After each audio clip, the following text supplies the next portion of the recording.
Nama usaha saya sekarang ini adalah Lily Wedding Gallery. Namun sebelum menjadi Lily Wedding Gallery itu hanya Lily Catering aja. Karena sekarang udah merangkup dari mulai usaha catering, kemudian tenda, kemudian rias pengantin dan dekorasi, serta foto video dan order tunggal. Jadi sekarang udah komplit, jadi akhirnya usaha saya pindah menjadi Lily Wedding Gallery yang tadinya hanya Lily Catering aja, Mbak. Ya. Aset yang saya miliki terutama adalah tempat usaha saya ya, yaitu berupa dapur, kemudian kantor, ada gudang tenda, gudang dekorasi, dan mes karyawan. Selain itu juga ada mobil untuk operasional gitu, seperti mobil bak, mobil box gitu kan. Kemudian mobil yang untuk karyawan khusus untuk kalau ada meeting gitu, ada itu kendaraan khusus untuk karyawan saya yang saya inventariskan ke dia gitu, Mbak. Karyawan ada 2 kategori, Mbak. 1 karyawan tetap, kedua adalah freelance. Kalau yang tetap itu sekitar 60-an, 60 karyawan. Kemudian kalau yang freelance bisa sampai ratusan, Mbak.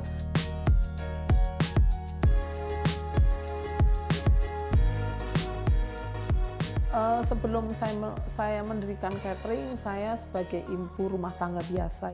Saat itu saya memang aktif di kader Posyandu di lingkungan saya.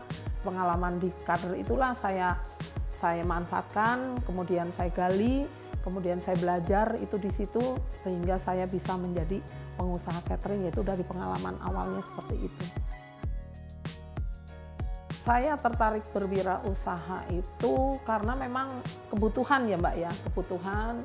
Dan setelah saya sukses, alhamdulillah saya diberi kesuksesan itu, akhirnya suami saya malah mengikuti jejak saya sebagai pengusaha sampai dia pensiun dini sebagai pegawai negeri sipil di Kementerian Perdagangan di Jakarta.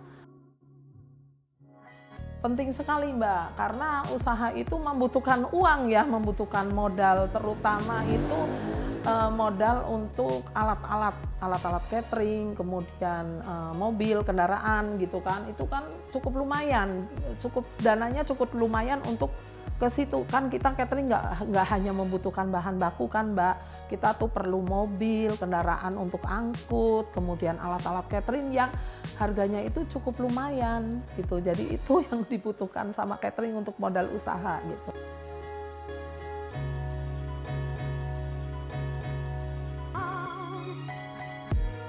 Untuk kepegadaian itu saya memang butuh sekali karena pegadaian itu bisa meminjamkan dengan waktu yang singkat, Mbak.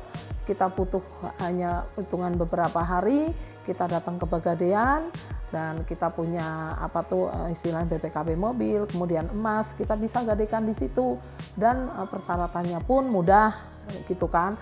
Kemudian mendapatkannya pun cepat gitu loh, Mbak. Pernah waktu itu ada pengantin ya, Mbak, datang ke tempat saya gitu kan, dia mengeluh gitu ya, karena dia mau jual perhiasannya dia, sayang. Saya ini perhiasan saya ini buat kenang-kenangan banget, Bu, ini dari almarhum ibu saya.